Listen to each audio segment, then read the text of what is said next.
Makanya Nabi sampai bersabda, siapa seorang perempuan meninggal dunia lalu suaminya berduka terus mengenang kebaikannya, maka itu ciri-ciri penghuni sorga itu perempuan. Jadi kalau besok-besok ibu lebih dulu meninggal, lalu suamimu menangis, ya Allah kenapa terlalu cepat kau panggilin istri saya, meskipun dia tukang ngomel tapi saya dia ya Allah baik betul. Ciri-ciri penghuni sorga. Tapi kalau sebaliknya, begitu ibu meninggal suamimu masuk kamar berteriak merdeka. Assalamualaikum warahmatullahi wabarakatuh.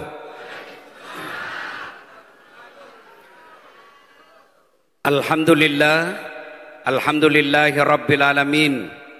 Wa bihi nasta'inu ala umurid dunya waddin. Ashhadu an la ilaha illallah wa ashhadu anna Muhammadan abduhu wa rasuluh. Allahumma salli ala Sayyidina Muhammad wa ala alihi wa sahbihi ajma'in, amma ba'd. Faqad qala Allah subhanahu wa ta'ala fi kitabil karim, bismillahirrahmanirrahim, ya ayyuhalladzina amanu taqullaha haqqa tuqatih wa la tamutunna illa wa antum muslimun. Wahai orang-orang yang beriman, bertakwalah kalian kepada Allah dengan sebenar-benarnya takwa, dan janganlah kalian mati kecuali dalam keadaan beragama Islam. Ayat ini Bu, Jumat-Jumat dibacakan khatib. Bapak-bapak masih ingat zaman Covid? Masih? Apa pengumuman yang diulang-ulang waktu itu? Apa? Bukan yang selalu dibacakan di kantor. Pakai masker, jaga jarak, cuci tangan, jangan berkumpul. Kenapa? Waktu itu pakai masker penting. 3 tahun itu kita disuruh selalu pakai masker. Iya kan? Sekarang masih ada itu pengumuman? Masih ada pengumuman pakai masker? Tidak ada. Kenapa? Tidak penting.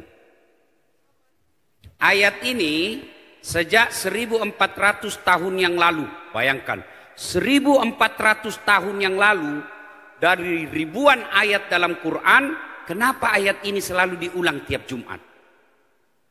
Kalau di kantor Pak Camat ada pengumuman yang harus diulang-ulang tiap pekan, berarti pengumuman itu penting. Ayat ini juga diulang-ulang tiap pekan, sudah 1400 tahun, berarti ayat ini penting dan rasa-rasanya susah diterima akal. Jangan kamu mati. Memangnya mati kau yang ngatur? Weh, jangan kau mati ya. Berarti mati mau-maumu. Padahal mati, mau atau tidak, tiba saatnya pasti mati. Berarti kalau begitu, bukan mati yang jadi masalah. Yang jadi masalah, sampean gimana matinya. Wes? Nggih? Insya Allah kita tidak akan mati dalam keadaan berzina. Duda, dilarang nikah sama anaknya. Jangan kau menikah, sudah tua. Laki-laki tidak ada tuanya. Terpaksa dilarang menikah, dia pergi berzina.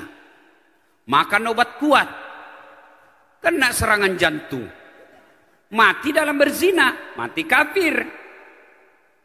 Insya Allah kita tidak akan mati seperti itu. Korupsi hari ini. Dia makan, tiba-tiba ditembak, tak, mati dalam keadaan merampok, mati kafir. Dia lagi minum khamar, tabrak mobil, tak, mati kafir. Lagi judi, dikejar sama polisi, lari, ditembak, tak, mati kafir. Kenapa? Lagi judi. Insya Allah kita tidak akan mati seperti itu. Tapi yang bisa membuat kita mati kafir, hubbi aklil haram, suka memakan barang haram. Salah satu di antaranya menerima serangan fajar ketika pilkada dan pilcaleg. Oh, ini yang banyak ini ya. Dia sudah tahu ini caleg tukang tipu. Ini dia tahu ini caleg tidak tahu ngomong. Ini dia tahu sudah tidak ada sekolahnya. Masih dipilih. Kenapa? Wane piro. Ya. Makanya jangan heran. Kemarin kita lagi susah-susah, anggota DPR joget-joget. Kenapa? Ya jangan heran, memang dia artis. Iya, memang dia selebriti. Jadi jangan pikir kamu mau dipikir. Kenapa? Habis duitnya puluhan miliar untuk dapat itu kursi. Makanya tidak usah marah-marah sekarang. Lebih baik 2029 akan datang. Jangan kau pilih gara-gara sogok. Coba lihat sekarang ibu-ibu. Kita orang miskin. Meskipun anak kita jujur. Meskipun anak kita cerdas. Tidak bisa jadi pejabat. Kenapa? Wane piro.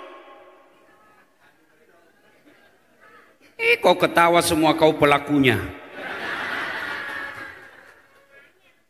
Ya, Bu, yang sudah terima uang serangan fajar, kembalikan uangnya orang. Habis, bertobat. Ingat, kata Nabi, uang barang haram yang masuk ke perutmu, hanya api neraka yang bisa mencucinya. Ini yang banyak orang, makanya ini ayat selalu diulang-ulang, diingatkan. Kenapa tiap tahun kita puasa? Kenapa tiap tahun puasa? Itu latihan supaya kita tidak makan uang haram. Apa gunanya puasa tiap tahun? Tapi kalau hobi makan uang sogo. Iya. Makanya 2029 yang akan datang, jangan lagi kau pilih karena popularitas. Jangan lagi kau pilih karena isi tas. Tapi pilihlah karena moralitasnya yang baik. Dulu sebelum pemilu pilcaleg selalu saya bilang, jangan kau terima 300.000. Kau terima tidak akan kaya kau dengan 300.000. Kau tolak kau tidak akan miskin dengan 300.000 yang kau tolak. Tapi yang pasti 300.000 itu ketika kau terima, satu kau terapat uang haram, dua akan merusak negaramu. Nah, kau lihatlah sekarang akibatnya. Ya, makanya akan datang jangan lagi terima uang sogo. Bisa? Bisa? Kenapa insya Allah?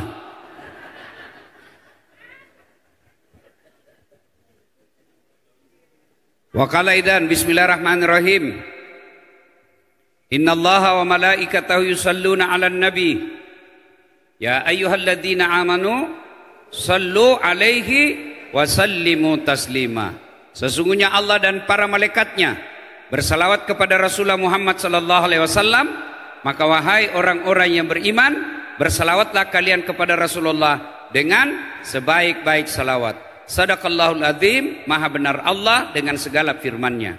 Bapak Ibu saudara-saudara sekalian, teristimewa yang kita muliakan para alim ulama dan terkhusus para pejabat yang hadir di tempat ini, baik sipil maupun Polri, yang insya Allah dimuliakan rahmati Allah Subhanahu wa Ta'ala. Siapa mau saya kasih duit 100.000? Siapa mau? Tapi harus jawab pertanyaan saya. Siapa mau? Wes. Nah, Mas, sampean, iki, Mas, anak bungsunya Nabi siapa namanya? Anak bungsunya Nabi. Anak bungsunya Nabi. Siapa? Hah? Anak bungsunya Nabi. Nah, nggak tahu. Pas. Pak polisi, boleh saya tanya? Boleh? Berapa anaknya Nabi, Mas? Sampean bukan kampean ditanya. Nah, ayo, berapa anak sampean anaknya Nabi?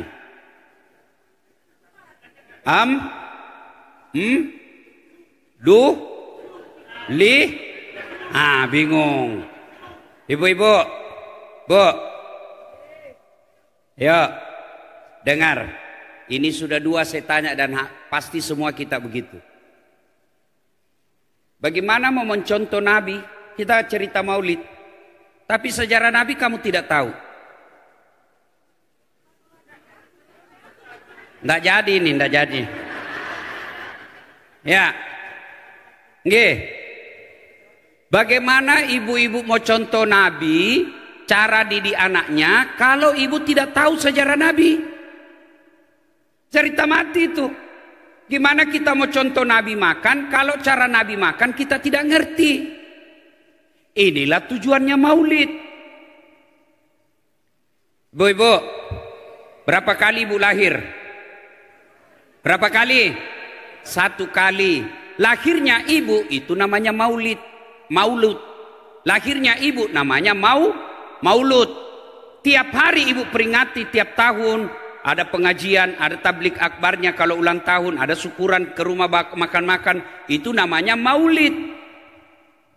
Maulid itu peringatan lahir, hari lahir, maulud. Ini hasanah Indonesia. Maulid ini hanya ada di Indonesia. Mau lakukan silakan, tidak mau lakukan tidak usah, tapi jangan saling mencelah. Ini ada adik-adik kita baru belajar di medsos, belajar agamanya itu kecur, baru belajar agama hanya di medsos, baru 1 buku dia baca, modal jenggot, celana jingkrang, kita dibilang bid'ah. Apa itu maulid? Sesat. Ada yang begitu? Oke, silakan kau yakin begitu, tapi jangan kau hina orang yang datang maulid. Apa yang salah dengan maulid ini? Coba kita lihat. Apa yang salah? Dengan maulid, alhamdulillah, kita dengar pengajian. Coba. Dengan maulid, kita dengar ceramah. Apa yang salah dengar ceramah di sini? Malah itu anjuran agama. Dengan maulid kita silaturahmi. Yang tadinya kita satu komplek 4-5 bulan tidak pernah ketemu. Hari ini alhamdulillah ketemu. Dengan ketemu baru kita tahu, oh ternyata tetangga saya sudah sakit, kasihan. Dengan maulid kita ketemu das atlatif. Iya, yang selama ini kita lihat hanya di medsos. Lihat aslinya, ternyata kecil. Saya lewat tadi di sana ada ibu-ibu bilang, itu juga bajunya yang di YouTube. Iya kan? Iya. Dengan maulid kita ada sedekah. Mana agama, mana ajaran agama yang melarang sedekah? Tuh ada di depan kita sedekah. Ya tuh ibu? Ada. Tapi ibu datang karena ini atau bukan? Ibu datang karena mau dapat ini dos-dos makanan atau bukan? Bukan. Nah, kalau begitu kumpul. Iya. Nah, sekarang apa yang salah? Kalau dibilang itu tidak ada pada zaman Nabi, betul. Kenapa mereka tidak perlu? Karena mereka hidup sesama dengan Nabi. Jadi yang baik, mau maulid, monggo. Enggak mau maulid, tidak ada masalah. Yang penting jangan saling menyerang. Sama Nabi kita, sama syahadat kita, sama kiblat kita, sama rukun iman Islam kita. Jadi tidak usah saling menyalahkan. Mau maulid silakan. Kalau kami orang Bugis, kalau maulid, lebih meriah Pak. Banyak telurnya. Ketan kuning yang disebut kado minyak. Orang tanya saya, kenapa pakai ketan kuning? Kenapa bukan yang putih? Karena warna kuning menyimbolkan emas. Semua orang senang emas. Maka diharap selesai kau maulid, kau pelajari sifat Nabi, kau menjadi orang yang semua orang di kompleks senang sama kamu. Kenapa pakai ketan? Kenapa tidak pakai nasi? Itu ajarannya bahwa selesai kau maulid, kau akrab rapat seperti bersatunya ketan. Kenapa dia pakai telur digantung-gantung? Kenapa tidak pakai mangga?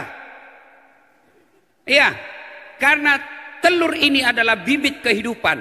Diharapkan kalian umat Islam menjadi bibit kehidupan agama yang akan datang. Itu caranya. Nah, sekarang kita datang untuk memperingati Maulid sebagai rasa kecintaan kita kepada Rasulullah Muhammad SAW. Anak-anak Nabi ada 7 orang. Baru Bapak tahu kan? 7 orang. Iya kan? 3 laki-laki, 4 perempuan. Pertama Qasim, Abdullah, Ibrahim, Zainab, Ruqayyah, Ummu Kalsum, Fatimah. Pasti Bapak baru tahu anak pertamanya namanya Qasim. Paling tidak selesai maulid Bapak tahu sekarang, oh anak Nabi 7. 3 laki-laki, 4 perempuan. Oh ternyata anak pertamanya namanya Qasim. Maka Nabi juga pernah dipanggil Abul Qasim. Anak terakhirnya namanya Ibrahim, 11 bulan meninggal. Coba, ini tujuannya maulid. Ya Bu? Nah, tujuannya apa setelah itu kita tahu, kita contoh Rasulullah sallallahu alaihi wasallam. Tema kita ceramah hari ini, kepemimpinan Rasulullah, panduan bagi generasi muda. Yang saya bingung, panduan generasi muda, tapi yang ada di sini adalah generasi sakaratil maut. Mana enggak ada ini anak muda di sini saya lihat. Ini sudah mama ini sudah tua-tua semua. Sudah dilihat malaikat maut ini semua saya lihat ini. Iya Ibu. Ah, Ibu. Pak. Ibu. Karena di sini jumlah perempuannya 472. Tak percaya silahkan hitung. Dan laki-lakinya hanya 93. Maka saya akan berbicara tentang suatu ketika Rasulullah sallallahu alaihi wasallam bersama dengan Khadijah. Dan Khadijah waktu itu influenza. Sakit dia, Bu. Ibu tahu kan Khadijah? Ummul Mukminin, istri Rasulullah yang paling dicintai. Khadijah panggil anaknya, Fatimah, ta'al. Fatimah, sini dulu nak. Kenapa, Mak? Itu ada serbannya bapakmu yang selalu dia pakai terima wahyu. Tolong mintakan sama saya ya. Serbannya bapakmu yang selalu dia pakai terima wahyu, tolong mintakan saya mau pakai untuk kain kafan. Mudah-mudahan serban Rasul saya terhindar dari azab kubur. Mintakan nak ya. Apa kata Fatimah? Mak, kenapa mesti saya? Mak aja yang minta sama bapak. Bahasanya kan, kalau bahasa kita kan suamimu. Ya mintalah sama suamimu. Tapi apa kata Khadijah? Nah, saya malu minta sama bapakmu. Allah Karim. Bu, Khadijah itu manusia terkaya di Mekah waktu itu. Khadijah waktu itu Pak, 2/3 barang-barang mewah di Mekah miliknya Khadijah. Begitu kayanya Khadijah. Tapi ketika beliau sakaratil maut, ibu tahu baju yang dia pakai sudah 8 kali tambal. Tahu tambal Bu? Robek, jahit, robek, jahit, robek, jahit. Kenapa? Tidak ada kainnya. Tambalan ke-8 sudah tidak pakai kain. Apa dia pakai? Pelepah daun kurma. Padahal kaya loh sebelumnya. Begitu kata Fatimah, ibu aja yang minta kepada Nabi. Apa kata Siti Khadijah? Saya malu nak minta sama bapakmu. Bu, pulang maulid ini contoh pertama. Malu dong sama suami.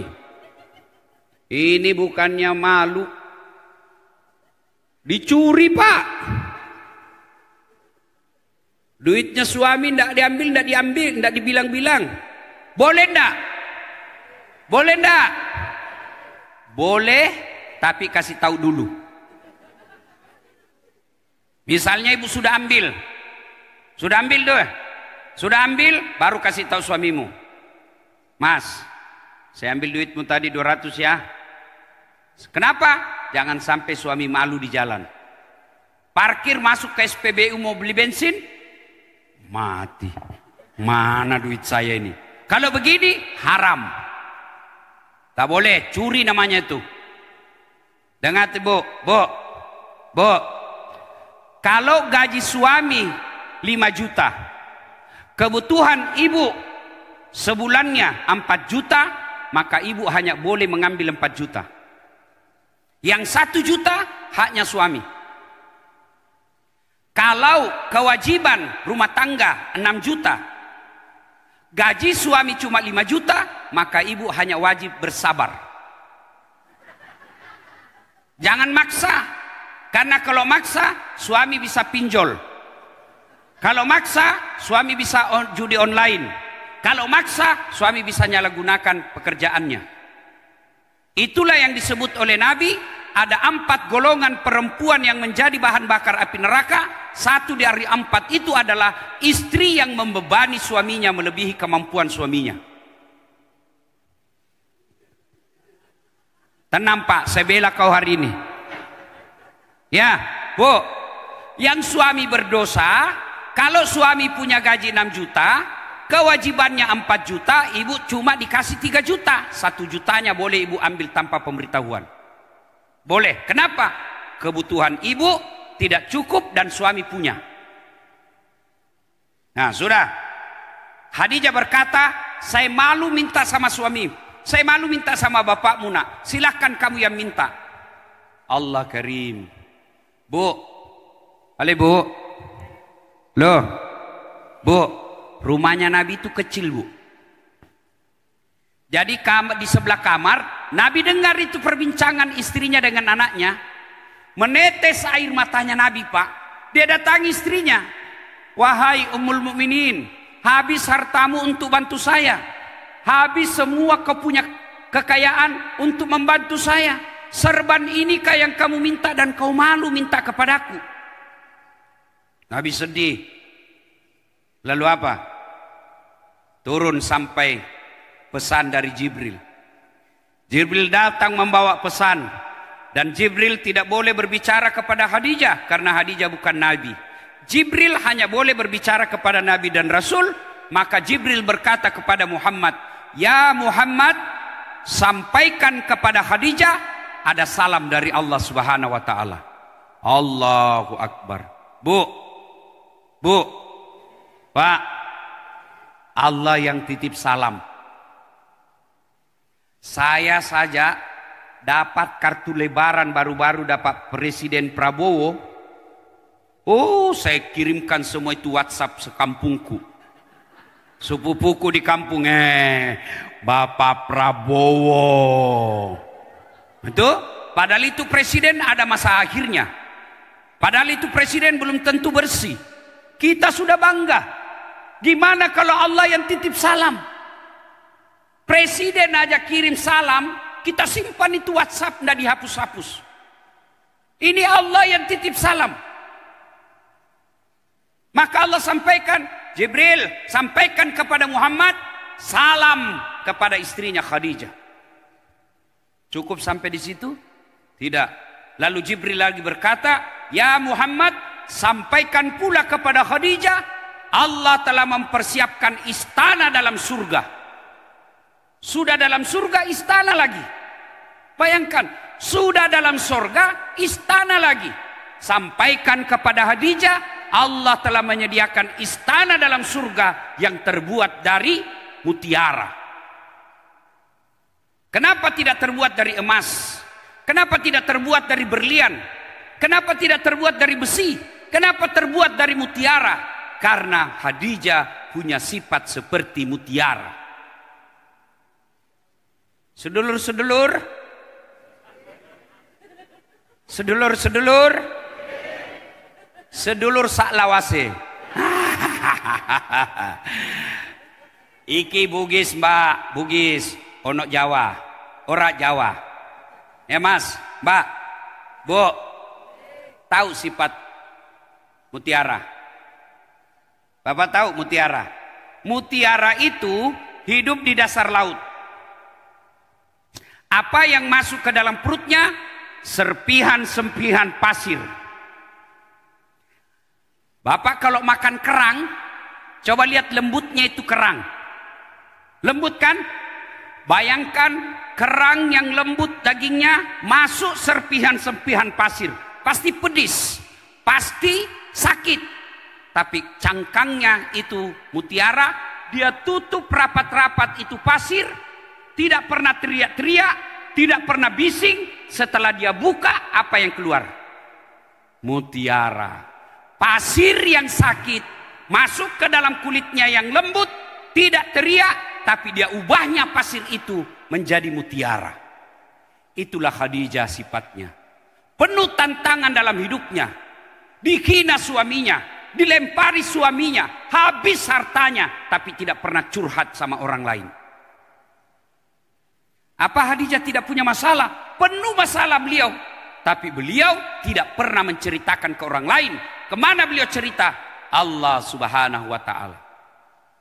Anehnya umatnya Rasulullah yang majelis taklimnya tiap bulan, tapi curhatnya tidak kepada Allah. ada masalahnya, suaminya nakal, suaminya pelit, suaminya tidak sholat, suaminya selingkuh, curhatnya bukan ke Allah, kemana curhatnya? Medsos. Tak kusangka kau begitu.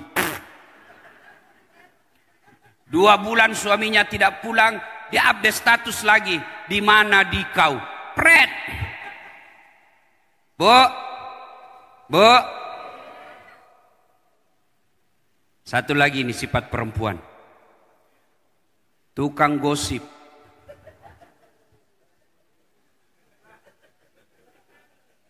Ibu. Hei. Nabi bilang perempuan itu paling gampang masuk surga.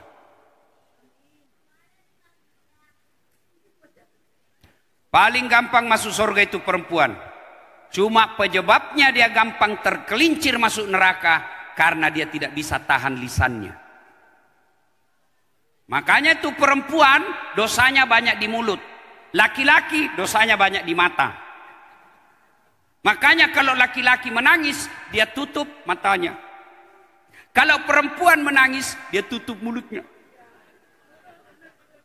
Ya, Bu. Majelis taklimnya, majelis taklim ini, majelis taklim RT, majelis taklim anaknya punya sekolah, majelis taklim, majelis pengajiannya di masjid. 4 kali majelis taklim sebulan, tapi tidak ada perubahan dalam gosip. Ada masalahnya, dia cerita semua masalah tetangga. Dia ke tetangganya, tidak kusangka itu suami saya, jelek betul sifatnya. Kenapa pelit? Sudah pelit bau pula keteknya. Bu, boleh curhat? Boleh kepada Allah. Boleh ngadu? Boleh kepada Allah. Majelis taklim yang baik, ada masalahnya, dia bangun menghadap kepada Allah, minta pertolongan Allah. Itulah generasinya Khadijah. Maka jangan heran, Khadijah meskipun sudah wafat, Nabi sampai sedih. Maka kita dalam Islam ada yang disebut tahun duka cita.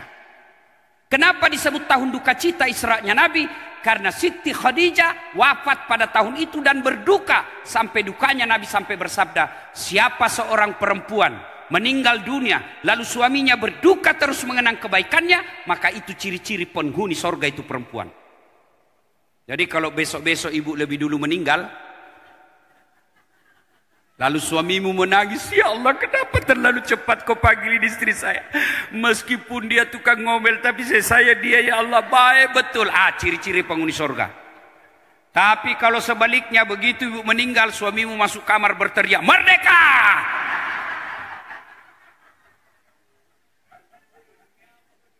Ya, Bu. Perempuan paling gampang habis dosanya gosip, curhat. Ya. Ibu mau cerita ke masalah dalam hidup, bangun menghadap kepada Allah. Ya Allah, saya melihat suamiku mulai lain-lain ya Allah. Tidak mungkin saya bisa menjaganya. Engkau yang maha menjaga ya Allah. Jagalah suami saya Allah. Saya makhlukmu yang daif. Saya periksa HP-nya satu, ternyata masih ada disimpan yang lain. Boleh doa begitu? Boleh. Daripada ibu bahasa Arab tidak tahu artinya. Nanti bingung malaikat. Apa maksudnya ini ibu? Lain di bibir, lain di hati. Ya, boleh. Bahkan ibu-ibu boleh doa begini. Ya Allah, engkau sudah tahu apa yang ku mau, maka kabulkan. Boleh. Daripada ibu bahasa Arab tidak tahu artinya. Kata malaikat, apa maksudnya ini ibu ini? Dia berdoa mau dilindungi suaminya, doa yang dia minta, doa minta hujan.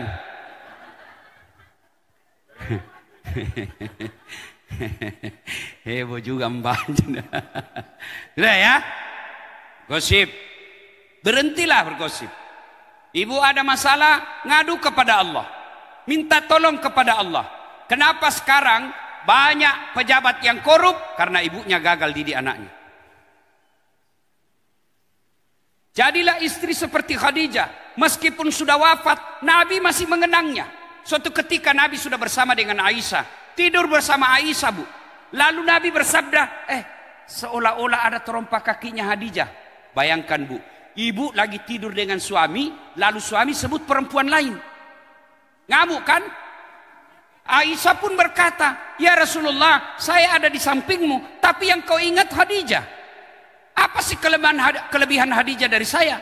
Lalu Nabi bersabda, ya Humairah, kamu tidak bisa membandingkan dirimu dengan Khadijah. Ketika tidak ada orang percaya kepadaku, Khadijah orang pertama yang percayaiku. Ketika orang tidak ada mau bekerja sama dengan aku diboikot selama 3 tahun, hartanya Khadijah habis untuk menolong umat Islam. Itulah Khadijah. Maka ibu-ibu, kalau mau bersama Khadijah, maka jadilah seperti sifatnya Khadijah sekarang. Rasulullah 6 anak dari Khadijah. Aisyah tidak memberi anak. Ya kan? Khadijah. Padahal ibu tahu, Khadijah dinikahi Nabi sudah 2 kali janda dan lebih tua dari Rasul. 2 kali janda. Maka bapak-bapak, kalau mau punya istri seperti Khadijah, carilah janda yang lebih tua dari bapak. Kalau saya ndak usah Pak, yang lebih tua Pak. Dia bilang janda harus disantuni Ustaz. Saya bilang berapa umurnya? 70. Saya bilang ya oke lah, saya santuni, ndak usah saya nikahi. Itulah Rasulullah. Maka ibu-ibu, jadilah Khadijah. Bagaimana sifat Khadijah, Bu? Rasulullah salah satu kebiasaan Khadijah, kalau Rasulullah balik dari dakwah, Khadijah sudah siap di rumahnya. Apa yang beliau sediakan? Baskom. Tahu baskom, Ibu? Tahu baskom? Ibu-ibu tahu baskom? Baskom itu lalu diisi air hangat. Setelah itu Nabi balik, dia simpan itu baskom di kakinya Rasulullah dengan air hangat. Dia bersihkan kaki Rasulullah sambil dia urut-urut. Mau seperti Khadijah, Ibu? Mau, Ibu? Mau? Bapak-bapak pulang ini nanti belikan baskom. Masya Allah. Ustadz, suami saya tidak sholat. Bukan urusanmu. Ustadz, suami saya malas. Bukan urusanmu. Istri saya kadang saya tanya, mamanya cek. Dia tidak pernah ngeluh. Padahal saya hampir tidak, lebih banyak saya di luar daripada sama beliau. Saya paling datang sehari, pergi lagi 2 minggu. Datang lagi 2 hari, pergi lagi 1 bulan. Suatu ketika saya tanya, tidak pernah kau ngeluh? Apa dia bilang? Saya bukan cari perhatian sama suamiku, saya cari ridha Allah. Kalau Allah sudah ridha sama saya, surga bagiku. Suami saya boleh saja benci, yang penting jangan Allah. Masya Allah. Padahal saya selisih 28 tahun sama bini saya, Bu. Itu istri saya, Pak. Kalau saya mau pergi kerja, mau pergi ceramah, itu dia cium tangan dulu. Cium dulu ini, Bu, ini dulu dicium. Sudah itu ini lagi dicium. Dia cium lagi. Sudah itu ini lagi dia cium, Bu. Mata kanan lagi. Mata kiri lagi. Terakhir ini. Agak lama sedikit. Ya kenapa istri saya? Sudah itu dia usap dada saya, Pak. Tidak pernah dia tutup pintu mobil sebelum dia bilang, Ustadz, ridhoi saya. Padahal tadi malam saya bertengkar. Padahal tadi malam saya bergaduh. Tapi begitu saya mau keluar, tidak pernah dia tampakkan rasa marahnya. Kenapa, Ibu? Karena tidak ditahu ajal. Siapa tahu suamimu pergi cari nafkah. Siapa tahu suamimu pergi cari uang untuk anak istrinya. Ternyata di jalan kena sakaratil maut meninggal. Ibu bertengkar sebelum dia pergi. Ibu pasti tidak akan pernah mengampuni diri sampai akhir hayat. Itulah sebabnya jangan pernah marah ketika suamimu pergi cari nafkah. Semarah apapun malam pergi suamimu, hilangkan rasa marah, pulang baru kau lanjutkan. Masya Allah. Bu, ini tidak enak didengar, tapi kalau ibu rindu surga, mesti ini yang dilakukan. Apalagi kalau usia sudah senja. Kalau rumah tangga kita miskin, ngontrak-ngontrak, tapi kita suami istri saling menghormati. Paling tidak kita bisa ngomong sama orang kaya, memang kamu kaya, rumahmu bagus, mobilmu bagus, tapi kau suami istri tidak pernah akur. Betul kami miskin, tapi kami saling menghormati. Itu yang jadi. Ini sudah ngontrak-ngontrak, kerja ndak jelas, hujan kehujanan, panas, begaduh tiap hari. Kapan kau bahagia? Yang herannya bertengkar hamil lagi.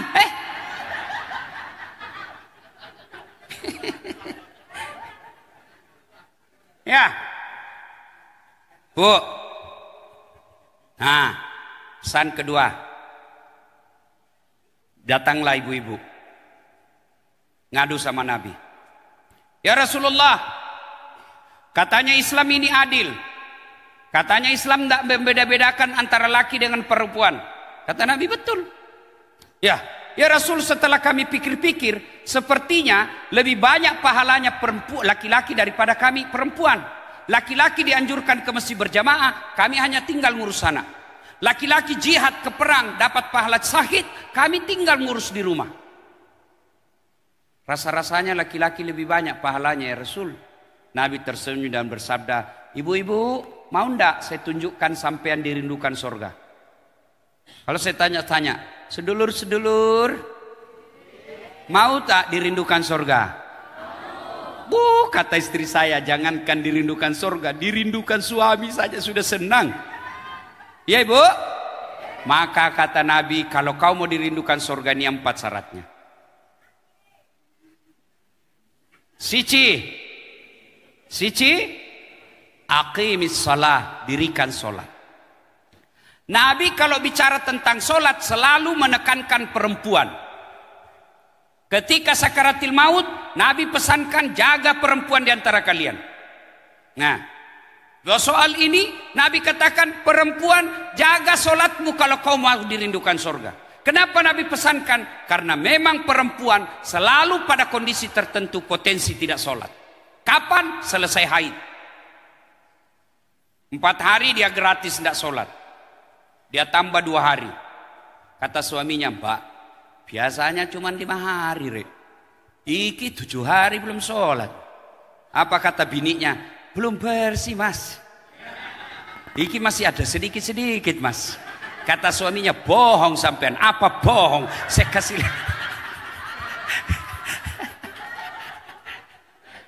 Ya wes.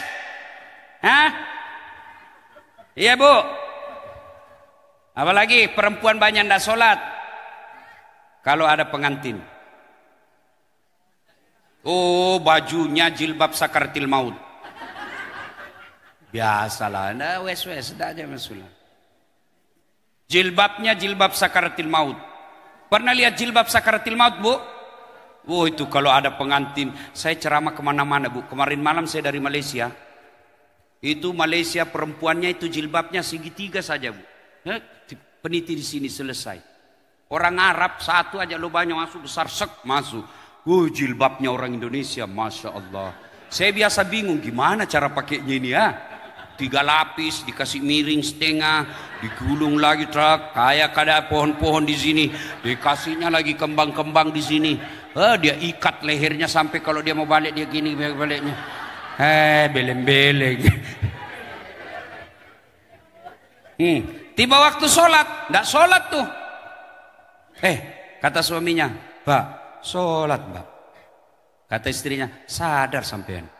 Saya sadar, saya suruh salat sampean. Ini jilbabku kau ndak lihat ya. Ini jilbab iki pakainya ruwet. Ya Bu? Bu, kapan lagi perempuan banyak ndak sholat? Selesai melahirkan. Katanya nifas harus 40 hari. Tidak. Nifas itu tidak ada ketentuan harinya. Nifas itu tergantung bersihnya. Kalau dia bersih 14 hari wajib sholat. Dia bersih 50 hari belum wajib sholat. Tadi tidak ada yang katakan 40 hari. Sampai selesai melahirkan dia belikan istrinya mie goreng. Ini kan isinya kan 40 tuh. Nah, kalau habis ini 1 dos berarti kau sudah bebas. Ya, jaga sholat. Ibu-ibu, Bu, jaga sholat. Kalau sholat baik, gampang bagi Allah kasih kita. Gampang bagi Allah. Ya, sholat diperbaiki. Yang kedua, kata Nabi, kalau kalian mau dirindukan oleh surga, setelah sholat, wasyamu Ramadan, berpuasalah di bulan suci Ramadan. Alhamdulillah saya yakin kita semua puasa Ramadan. Tapi yang saya curiga, sampai sekarang masih ada ibu-ibu belum bayar yang lepas puasanya. Ya, kalau dengan sengaja dia tidak bayar dan masuk lagi Ramadan berikutnya, maka dia kena denda. Apa dendanya? Puasanya kalau misalnya 5 tidak menjadi 10, tapi apa? Tetap 5 dan dendanya memberi makan fakir miskin. Ya Bu, alhamdulillah saya lihat ibu-ibu rajin puasa. Tapi coba lanjutkan Senin Kamis. Coba lanjutkan Senin Kamis. Kalau sudah rajin puasa Ramadan, alhamdulillah. Tapi coba lanjutkan Senin Kamis. Apalagi ibu-ibu yang sudah tua-tua. Biasakan puasa Senin Kamis. Ya, Bu, orang yang selalu puasa Senin Kamis, insya Allah sehat. Ya, ada situ Stelsem apa namanya? Apa Pak Camat itu yang ganti kromosom? Stem. Itu ada profesor di Sulawesi Selatan ahli soal itu. Dia bilang stem cell paling baik puasa, aman, tidak ada risiko dan dia dapat pahala. Puasa. Bagaimana caranya Ustadz? Misalnya hari Kamis besok, ya sudah niatkan. Saya tidak bisa makan sahur Ustadz. Begitu mau tidur, niat saya mau puasa besok. Minum air atau makan buah atau makan seadanya nasi, niatkan puasa besok. Ternyata jam 10 datang tetangga bawa nasi kuning. Ibu minum, Pak makan, tak. Habis 1 piring. Woi, ternyata saya puasa. Lanjut, itu rezekimu yang 1 piring. Lanjut, tidak apa-apa, boleh. Ternyata siang datang lagi orang bawa es dawet. Habis lagi. Saya puasa. Lanjut, itu rezekinya. Asar lagi, ada lagi datang bawa pisang goreng. Wah, enak betul. Pas habis, puasa. Lanjut, rezekimu. Yang penting betul-betul lupa. Bagaimana kalau lagi makan tiba-tiba ingat saya puasa? Maka yang ada di mulut wajib dimuntahkan lalu bersihkan. Jangan masuk pisang goreng setengah, puasa, terlanjur. Batal. Ya, coba diamalkan. Puasa Senin Kamis. Yang berikutnya perempuan dirindukan oleh surga adalah mereka yang menjaga harga dirinya. Salah satu cara menjaga harga diri, tidak boleh keluar rumah tanpa izin suami. Ini yang banyak dilanggar perempuan sekarang. Haram hukumnya perempuan keluar rumah tanpa izin suami.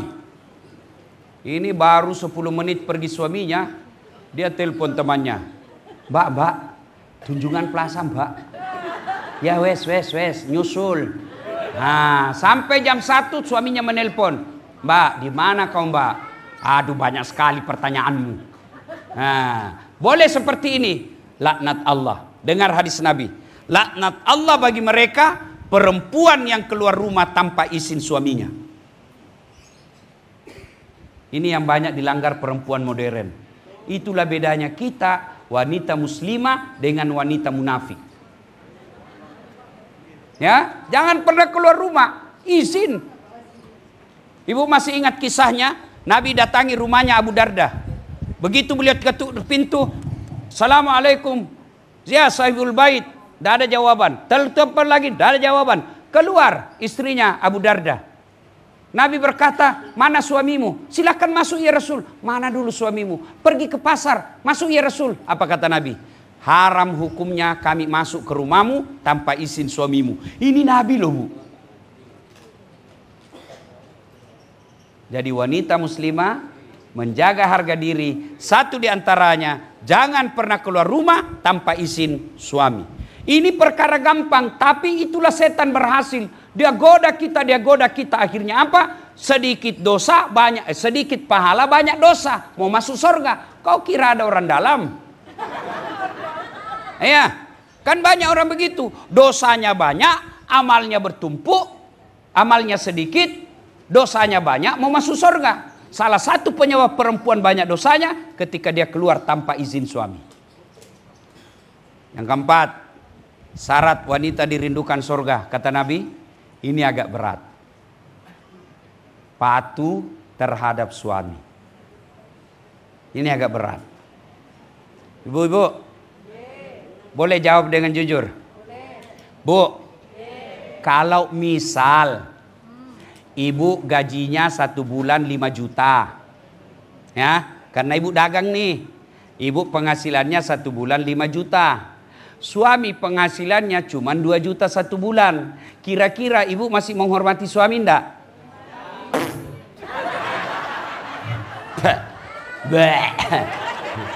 Bos, kamu aja ndak ada kerjamu, suami punya kerja kau ndak hormati. Apalagi kalau sudah ada. Bu, mau dirindukan surga? Taati suami. Suami saya ndak sholat, bukan urusanmu. Dan hebatnya di perempuan Islam, hebatnya menjadi perempuan Islam, dengar bu, dosanya suami dia tidak tanggung istri. Sebaliknya, dosanya istri ditanggung oleh suami. Jadi kalau ada perempuan nanti di akhirat, ketika belum bergerak kakinya diadili, ada 4 laki-laki yang harus tanggung jawab terhadap perempuan itu. Siapa? Yang pertama bapaknya, yang kedua saudara laki-lakinya, yang ketiga suaminya, yang keempat anak laki-lakinya. Ketika ada perempuan wafat dan dia tidak baik agamanya, ditanya, mana bapaknya ini? Saya sudah didik anak saya itu. Dari kecil saya didik sampai menikah. Setelah ijab kabul, bapak tahu namanya ijab kabul. Ijab penyerahan, kabul serah terima. Itu ijab kabul. Ketika bapak sudah saya terima nikahnya ini bin ini dengan mahar, itu berarti tanggung jawab bapaknya ibu pindah ke tanggung jawab suami. Saya sudah didik anak saya. Itu suaminya tuh yang tidak beres. Maka dicari suaminya. Mana suaminya nih? Oh ini, oh kau rupanya pantas istrimu gini. Kau tidak pernah hadir berjamaah di masjid. Pantas istrimu gini. Kau terlalu sibuk cari uang, tidak pernah kau ajar anak istrimu. Pantas istrimu tidak sholat, kau sendiri tidak sholat. Maka jangan pernah menghina suami. Karena suami dia tanggung istrinya dunia, juga dia tanggung istrinya di akhirat. Gue pikir gampang jadi suami. Hah? Malu itu suamimu kalau kau pulang lebaran tidak pakai baju baru. Kalau perlu suami tidak usah pakai emas, yang penting istrinya pakai emas. Iya. Mana pernah ibu pikirkan suami pakai emas? Enggak, paling istri. Maka jangan suka ngomel. Ngomel aja kerjanya. Sudah suka ngomel, malas masak. Suaminya mau makan, dia bilang go food. Ibu-ibu, perempuan dulu bu gampang masuk surga. Kenapa bu gampang masuk surga? Perempuan dulu tidak punya WhatsApp. Apa itu WhatsApp potensi masuk neraka? Iya, kenapa? Dia pakai gosip grup. Satu di Surabaya, satu di Madura, satu di Jakarta. Yang dia gosip temannya yang pergi umroh. Itu di grup tuh dia tidak ketemu. Kalau dulu mau gosip mesti ketemu pak. Kalau dulu itu perempuan hampir tidak pernah keluar rumah. Begitu selesai nikah fokus ngurus anak dan istrinya, suaminya. Dan mereka meskipun gajinya suaminya tidak jelas, belum keluar suaminya pergi kantor sudah siap kopinya. Sekarang perempuan gajinya suaminya jelas tiap bulan, tidak pernah bikinkan kopi suaminya. Mana buktinya? Coba lihat pagi-pagi warung kopi penuh. Inilah semua suami yang tidak dibikinkan kopi. Boleh enggak suami? Boleh enggak istri enggak masak? Boleh, tapi tidak ada pahalamu. Ayo, sekarang semua GoFood. Kalau semua GoFood, dari mana dapat ibu pahala? Bukankah ke pasar pahala? Bukankah melangkah pahala? Bukankah membawa barang pahala? Bukankah berjemur ketika kita mau ngurus suami pahala? Ibadah 24 jam bagi suami istri adalah rumah tangga. Tidak ada susahnya Allah wafatkan Nabi dalam keadaan sholat. Tidak ada susahnya Allah wafatkan Nabi dalam keadaan tahajud. Tidak ada susahnya Allah wafatkan dalam keadaan tawaf. tapi Rasulullah tidak dalam sholat, tidak dalam keadaan puasa, tidak dalam keadaan tawaf, tapi di pangkuan istrinya. Itu berarti pahala potensi kita masuk surga rumah tangga. Maka ibu-ibu, lepas pengajian ini, ayo kembali evaluasi bakti kepada suami. Kalau perlu sebentar minta maaf. Kalau gitu ibu kembali dan mau minta maaf, setan hasut. Tidak usah, makin beras kepala itu, makin besar kepala itu suamimu. Jangan ketawa, saya serius ini. Setan yang masuk. Ya, dah, 3. Bapak ibu saudara-saudara sekalian. Bapak-bapak mau punya seperti Khadijah? Mau? Pertanyaan sudah Bapak, sudahkah Bapak seperti Muhammad sallallahu alaihi wasallam? Nah, ini yang jadi masalah. Mau seperti Khadijah tapi dia seperti Firaun. Pak, Masya Allah, Rasul itu Pak, tidak ada satupun nama istrinya dipanggil. Tidak pernah beliau panggil Khadijah sini, Aisyah sini, tidak. Beliau panggil khusus panggilan kasih sayang. Masya Allah. Nabi begitu romantisnya kepada istrinya, mandi junubnya pun bersama istrinya. Saya waktu pengantin baru Bu, mandi junub sama istri saya. Waduh, setelah saya punya anak dipanggil lagi, ayo Ustadz mandi junub. Geli ah. Tapi Rasul sampai usia beliau senja masih mandi junub dengan istri beliau. Coba baca Barasanji. Coba baca kitab Barasanji. Situ dijelaskan Nabi Muhammad beliau sendiri yang jahit bajunya. Alain mato tepengi wajumna. Alain mato pacingi onratin rona. Beliau yang bersihkan tempat tidurnya. Beliau yang siapkan sarapannya. Itu Nabi Pak. Nabi Pak. Kekasih Allah. Dia yang jahit bajunya. Kita pegawai honor. Sudah hargai saya. Pret. Ya. Oh Masya Allah. Rasul 13 istrinya tidak pernah satupun mengatakan saya menyesal menikah sama kau Muhammad. Kita satu aja bini kita menderita lahir batin. Tanya, istri saya cerewet, salahnya bapak. Iya. Kenapa perempuan cerewet suka ngomel? Kata Nabi, perempuan suka ngomel karena 2 perkara. 1, tidak pernah kau puji. Ya toh Ibu? Oh kita kalau sama istri tetangga, piye kabare Mbak? Nji Mas, api-api. Sama tetangga, sama bininya ya. Wah, padahal bininya yang dia peluk. Iya, Ibu. Makanya untuk memuji istri, Islam membenarkan 3 bohong yang boleh dan tidak berdosa bahkan dapat pahala. 1 diantaranya bohongnya seorang suami untuk menyenangkan istrinya. Boleh bohong. Dan hebatnya itu pujian, biar istrimu tahu kau bohongi, dia tetap senang. Tambah cantik kau sayang. Meskipun dia tahu kita bohong, dia tetap ketawa. Ya toh Bu? Iya, maka puji istri, sanjung dia. Kita dikasih makanan. Mau tahu perempuan paling marah kalau tidak dicicipi makanannya. Makanya Nabi, seapapun makanan yang diberikan istri beliau, beliau santap. Pernah satu kali Rasulullah Sallallahu Alaihi Wasallam, kebiasaan beliau kalau beliau minum, dia kasih istrinya. Minum lagi, kasih lagi istrinya. Tapi suatu ketika Aisyah begitu gembiranya datang Nabi, disambut di perbatasan kota. Bukan disambut di rumahnya, perbatasan kota. Khadijah kemudian lari-lari, senang datang Rasul. Karena senangnya beliau bikinkan teh. Begitu bikin teh kasih Nabi, ya Rasul minum. Harapannya 1 teguk kasih Aisyah. Tapi apa? Nabi minum 1 teguk, tidak dikasih istrinya. Aisyah mulai tanya-tanya dalam hati, loh kok tidak dikasih saya ini? Teguk kedua kalinya, tidak dikasih lagi. Teguk 3 kali, Aisyah dasar perempuan pencemburu. Apa katanya? Ya Rasul, adakah perempuan yang memberimu di luar?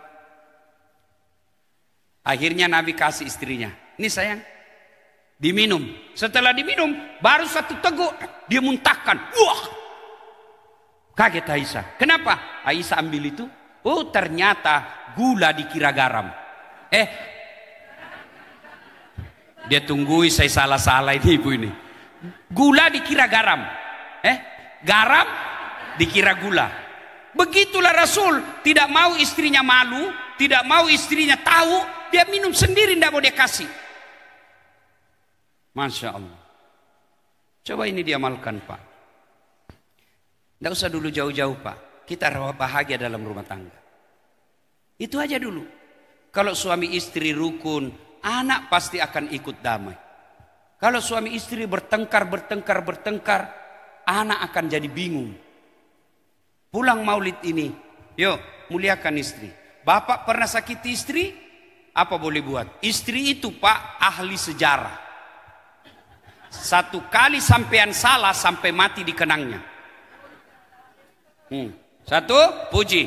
Yang kedua kata Nabi, perempuan sebab dia suka ngomel karena suaminya tidak pernah kasih hadiah.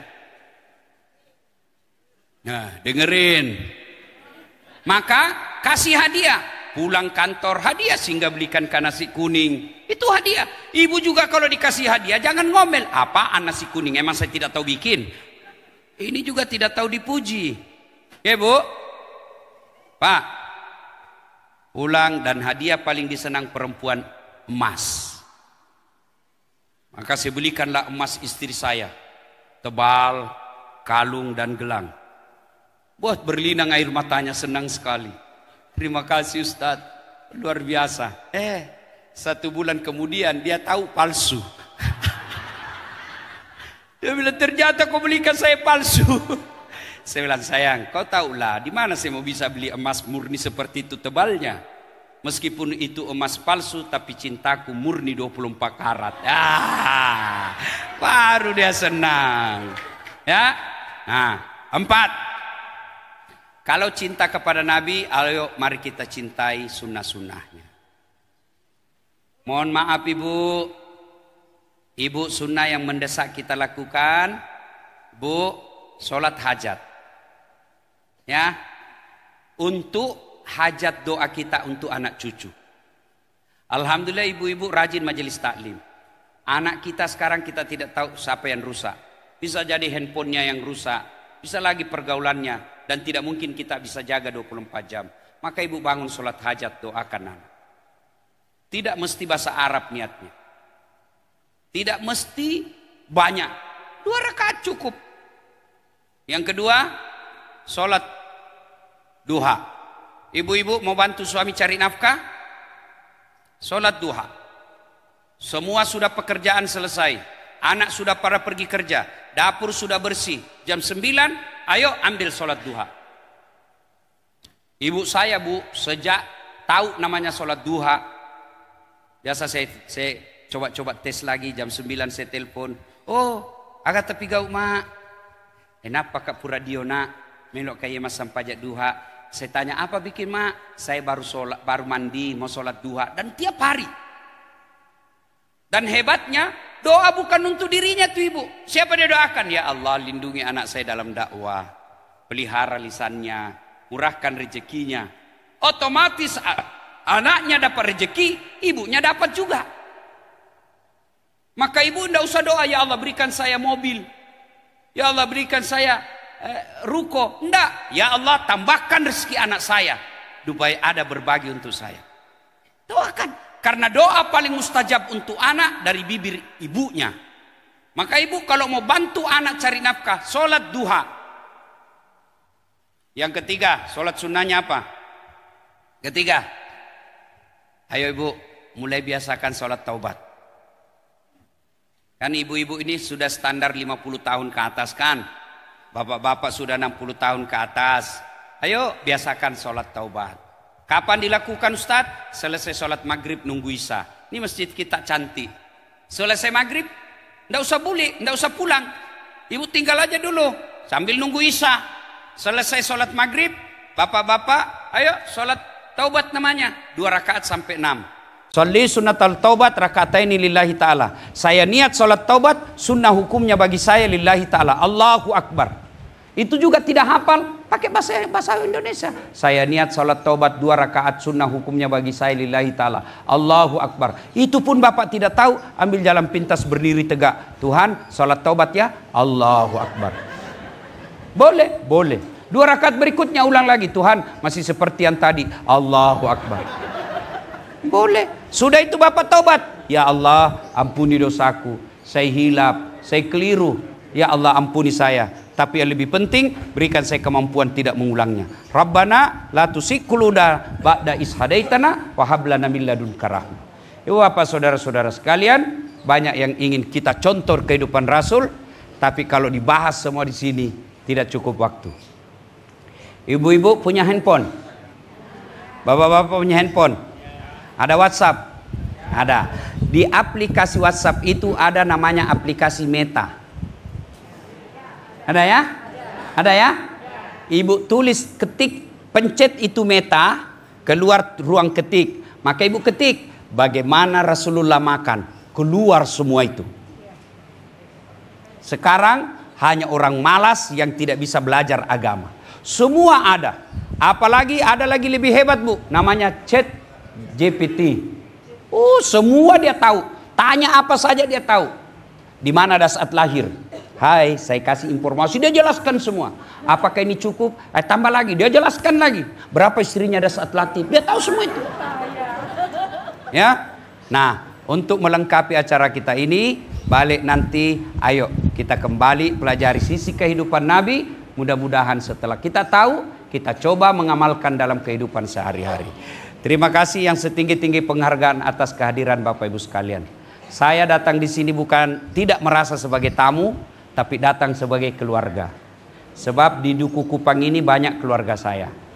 Ya, nah, makanya waktu saya lihat, Duku Kupang, tempat ada paman saya di sini Duku Kupang 12. Nah, itu paman saya di situ rumahnya. Saya masuk rumah, terakhir saya ke sana dulu waktu saya SD, masih saya lihat, saya masih ingat. Ya, jadi di sini banyak orang Bugis juga. Di mana-mana saya ketemu banyak orang Bugis. Bahkan beberapa hari yang lalu saya ceramah di Malaysia, diundang sama ketua menteri namanya. Kalau kita di sini gubernur Sabah. Diresmikan masjid Songkok Recak. Kubahnya itu yang Songkok Bugis pakai. Nah, itu dia coba luar biasa orang Bugis. Dan ternyata di Jawa Timur juga ini ada banyak orang Bugis. Namanya KKSS, Kerukunan Keluarga Sulawesi Selatan. Kami orang Bugis, biasa jangan heran, jangan kaget kalau kedengaran bicaranya agak keras. Bukan kasar, tapi memang keras suaranya. Tapi hatinya lembut.